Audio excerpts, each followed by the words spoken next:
আসসালামু আলাইকুম। আসসালামু রাহমাতুল্লাহি ওয়া বারাকাতুহু। জি বলেন। শাইখ, আমি বাংলাদেশ থেকে বলছি। জি তো বলেন।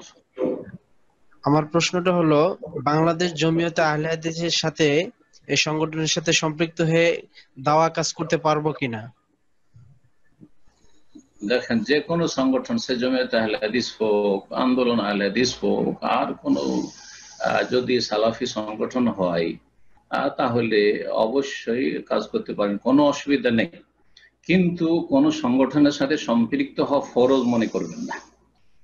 সংগঠন আর সংগঠনের নেতা মানে এমারত আর খেলাফত আর রাষ্ট্রীয় ব্যবস্থা নয় যে রাষ্ট্রীয় ব্যবস্থার বা শাসকের আনুগত্য ফরজ আর তার হাতে বায়াত করা ফরজ, আর সেই দল থেকে বেরোলে কেউ খারিজি হয়ে গেল, এই সব ফতোয়াবাজি গুলো বাড়বে। তারপরে আর একটি বেশ কিছু শর্তের সাথে আপনি সংগঠন করতে পারবেন।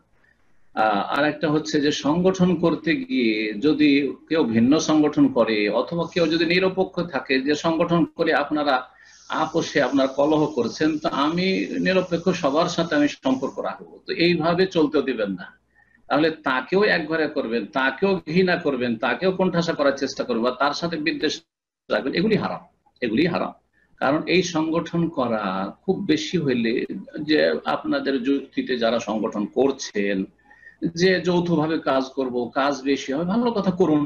কিন্তু কেউ যদি দৃষ্টিভঙ্গি রাখে যে না, এই করতে গিয়ে আরেক সংগঠনের সাথে আপনাদের রেষারেষি চলছে, আর অন্তরে অন্তরে দ্বন্দ্ব আর ফাটলে শেষ নাই, সেই জন্য আমি এগুলো থেকে মুক্ত থাকতে আল্লাহর কাছে সুস্থ অন্তর নিয়ে, কালবে সালিম নিয়ে হাজির হতে চাই, আমি এদেরকেও ভালোবাসি ওদেরকেও ভালোবাসি, এইরকম। তাহলে তাদের সাথে কেন বিদ্বেষ? অথবা যারা অন্য দল করছে তাদের সাথে কোনো বিদ্বেষ? আপনি জমিয়ত আহলে হাদিস করেন কিন্তু আন্দোলন আহলে হাদিসের সাথে বিদ্বেষ রাখেন না। আপনি আন্দোলন আহলে হাদিস করেন, জমিয়তের লোকের সাথে বিদ্বেষ রাখেন না।